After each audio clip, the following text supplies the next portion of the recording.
প্ৰথম বাক্যটো লৈ লৈছোঁ এটা সহজ বাক্য লৈ লৈছোঁ ৰীতা সিং মেলোডিয়াছলি ৰীতাই শুৱলাকৈ গান গায় আমি জানো যে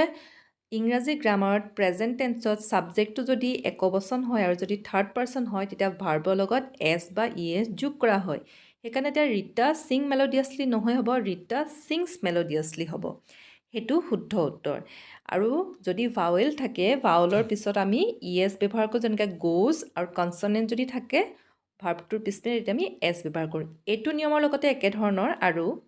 one of my friends live in Delhi মোৰ বহুত বন্ধুৰ ভিতৰত এজন দিল্লীত থাকে এতিয়া এজনৰ কথা কৈ আছোঁ একবচন সেইটো কাৰণে আকৌ ইয়াতে ভাৰ্বৰ লগত লিভৰ লগত আমি এছ এটা ব্যৱহাৰ কৰি দিলোঁ আমি এইটো চাব লাগিব যে ওৱান অফ মাই ফ্ৰেণ্ড নহয় ফ্ৰেণ্ডছ হ'ব কেতিয়াবা কাৰেক্ট কৰিবলৈ এনেকুৱাই হ'ব পাৰে ওৱান অফ মাই ফ্ৰেণ্ড তেতিয়া আকৌ সেইটো কাৰেক্ট কৰিব লাগিব ওৱান অফ মাই ফ্ৰেণ্ডছ হ'ব আৰু এটা বাক্য চাই লওঁ one of my uncles have come to our school today এতিয়া ওৱান অফ মাই আংকলছ মোৰ বহুত খুৰা মাজত এজন আহিছিল এতিয়া এজন হ'লে আমি জানো একবচন লগত আমি হেজ ব্যৱহাৰ কৰোঁ হেভ ব্যৱহাৰ নকৰোঁ সেইকাৰণে one of my uncles have নহয় হেজ হ'ব ঠিক একেধৰণে আৰু এটা বাক্য আমি চাই লওঁ এইটোত আমি ব্যৱহাৰ কৰিছোঁ each of the boys were given a prize প্ৰত্যেকটো ল'ৰাখিনিৰ ভিতৰত প্ৰত্যেকটো ল'ৰাকে প্ৰাইজ দিয়া হ'ল প্ৰতিটো হোৱাৰ কাৰণে একবচন সেইকাৰণে একবচনত আমি ৱাজ ব্যৱহাৰ কৰিম ৱেৰ ব্যৱহাৰ নকৰোঁ আৰু তেনেকুৱা ধৰণৰ এটা বাক্য চাওঁ neither of them R guilty সিহঁতৰ মাজত কোনোৱেই গিল্টি নহয় মানে এজনো গিল্টি নহয় তো নাইডাৰ সেইকাৰণে আৰ নহয় কি হৈ গ'ল ইজ হৈ গ'ল নাইডাৰ আইডাৰ এইবোৰে এজন বুজায় তো সেইটো কাৰণে একবচন আৰু একবচনত লগত ব্যৱহাৰ হোৱা ভাৰ্বটো ব্যৱহাৰ হয় he ask me if either of the applicants were suitable দুজনৰ ভিতৰত কোনোবা এজনো চুটেবল হ'লনে এনেকৈ বুলি সুধিছে তেতিয়াহ'লে এজনৰ কথা সুধিছে সেইটো কাৰণে আকৌ আমি কি কৰিলোঁ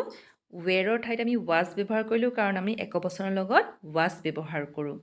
এইখিনি কথা গুৰুত্ব দিলে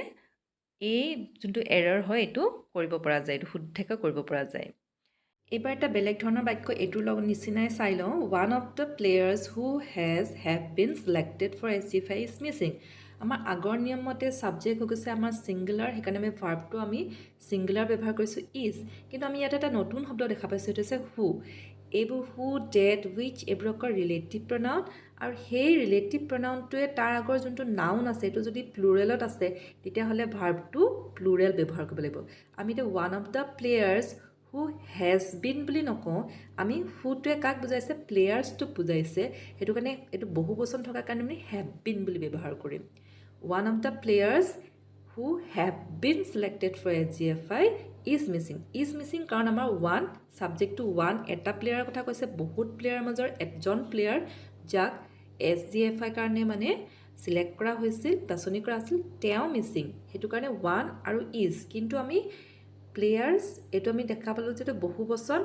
এই প্লেয়াৰ্ছবোৰৰ ভিতৰৰ সেইটো কাৰণে হুটোৱে প্লেয়াৰ্ছবোৰ বুজোৱাৰ কাৰণে আমি এইটো বহু বচনৰ হেভটো ব্যৱহাৰ কৰোঁ কনচেপ্টটো ক্লিয়াৰ কৰিবলৈ আৰু এটা বাক্য চাওঁ one of the book that has been publish is my favourite one of the book নহয় এখন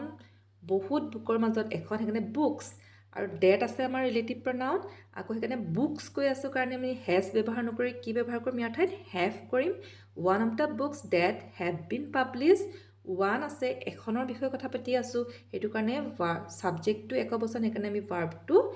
তাৰ লগত এগ্ৰিমেণ্ট কৰি দিলোঁ is one of the books that have been publish is my favourite তো এনেকৈ ধৰণৰ অপশ্যন থাকিব অপশ্যনটোত চাই আমি কৰিব লাগিব আশা কৰিছোঁ যে কনচেপ্টটো ক্লিয়াৰ হৈছে আমি মুখস্থ ৰখাতকৈ কনচেপ্টবোৰ ক্লিয়াৰ কৰাটোৰ ওপৰত বেছি গুৰুত্ব দিব লাগে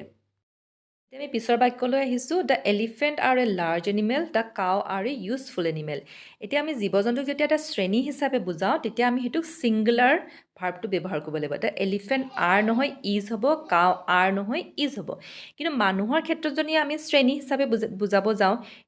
the rich is not always happy ধনী মানুহখিনিৰ কথা বুজাইছোঁ দ্য আছামিজ স্পীক আছামিজ অসমীয়া মানুহখিনিৰ কথা বুজাইছোঁ তেতিয়া মানুহৰ ক্ষেত্ৰত হ'লে কিন্তু এইটো আমি প্লুৰেল হিচাপে ব্যৱহাৰ কৰিম আগৰ নিচিনাকৈ ছিংগুলাৰ বুলি থাৰ্ড পাৰ্চন ছিংগুলাৰ বুলি যেনেকৈ এছ ব্যৱহাৰ কৰোঁ সেইটো নহয় দ্য আছামিজ স্পীক আছামিজ হ'ব the rich is not always happy নহয় আৰ নট অলৱেজ হেপ্পী হ'ব আমি এতিয়া ইয়াত আমি কি ব্যৱহাৰ কৰিছোঁ বহুবচন ব্যৱহাৰ কৰিছোঁ মানুহৰ ক্ষেত্ৰত আৰু জীৱ-জন্তুৰ ক্ষেত্ৰত একবচন ব্যৱহাৰ কৰিছোঁ এই কথাটো মনত ৰাখিব লাগিব এইটো অলপ কনফিউজিং হয় এবাৰ আমি এটা বেলেগ আহিছোঁ ডিগ্ৰী অফ কম্পেৰিজনলৈ আহিছোঁ the climate of Shillong is colder than Guwahati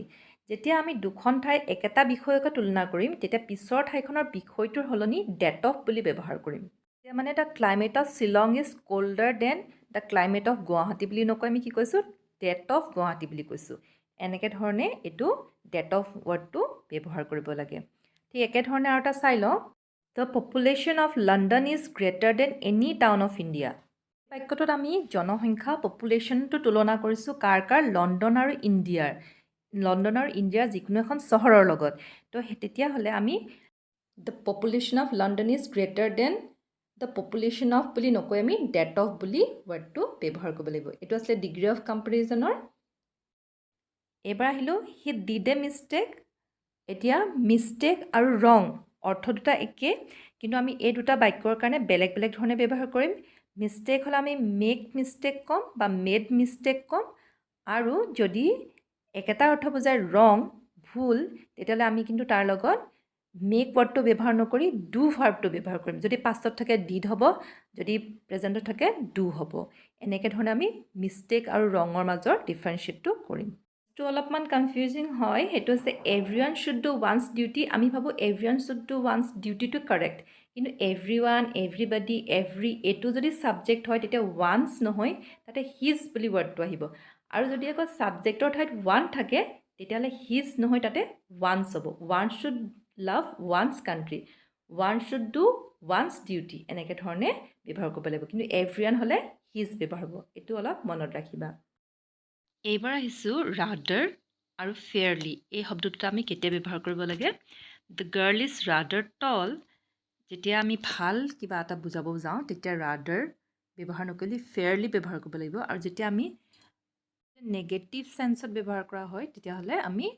radar ৱৰ্ডটো ব্যৱহাৰ কৰিব লাগিব এতিয়া his lecture is rather boring fairly boring নহয় ৰাডাৰ বৰিং এনেকৈ ধৰণে আহিব পাৰে এবাৰ এই বাক্য দুটা চাওঁ 6 miles are not a long distance, 1,000 rupees are not a lot of money. ইয়াত যদিও 6 miles 1,000 rupees কৈছে কিন্তু ই এটা নিৰ্দিষ্ট সংখ্যা বা পৰিমাণ বুজাইছে এক হিচাপে বুজাইছে এটা বুজাইছে 6 miles তেতিয়াহ'লে বা 1,000 rupees তেতিয়াহ'লে এইবোৰত আমি ইজ ব্যৱহাৰ কৰিম এইবাৰে বাক্যটো he gave me 1,000 rupees 1,000 rupees 100 rupees এটা হ'লে মানে আগত এ এটা ব্যৱহাৰ হ'ব he gave me 1,000 rupees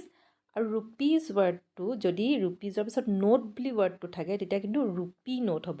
rupees note নহয় ৰুপি নোট বুলি লিখিব লাগিব এইবাৰ চোৱা আই ন' টু চুইম মানে ইনফিনিটিভ যদি থাকে তেতিয়াহ'লে আমি হাউ ৱৰ্ডটো ব্যৱহাৰ কৰিব লাগে আই ন' হাউ টু চুইম আৰু হাউ টু চুইমৰ ঠাইত চুইমিং ৱৰ্ডটো জেৰাণ্ড এইটো ব্যৱহাৰ কৰিব পাৰি যেনেকৈ I like to play cricket to play এইটো ইনফিনিটিভ আছে টু প্লে ঠাইত আমি প্লেয়িং ব্যৱহাৰ কৰিব পাৰোঁ ইয়াত আমি হাউ টু প্লে বুলি দিয়া নাই কাৰণ এইটো মিনিংটো নহ'ব সেইকাৰণে আই লাইক প্লেয়িং ক্ৰিকেট কৰিছোঁ আজিলৈ ইমানেই যদি ভিডিঅ'টোৰ কণ্টেণ্টটো ভাল লাগিলে তেতিয়াহ'লে এটা থাম্বছ আপ দিবা বুলি আশা কৰিলোঁ আৰু যদি এনেকুৱা ধৰণৰ কণ্টেণ্ট আৰু বিচাৰা তেতিয়াহ'লে মোৰ চেনেলটো ছাবস্ক্ৰাইব কৰি ল'বা থেংক ইউ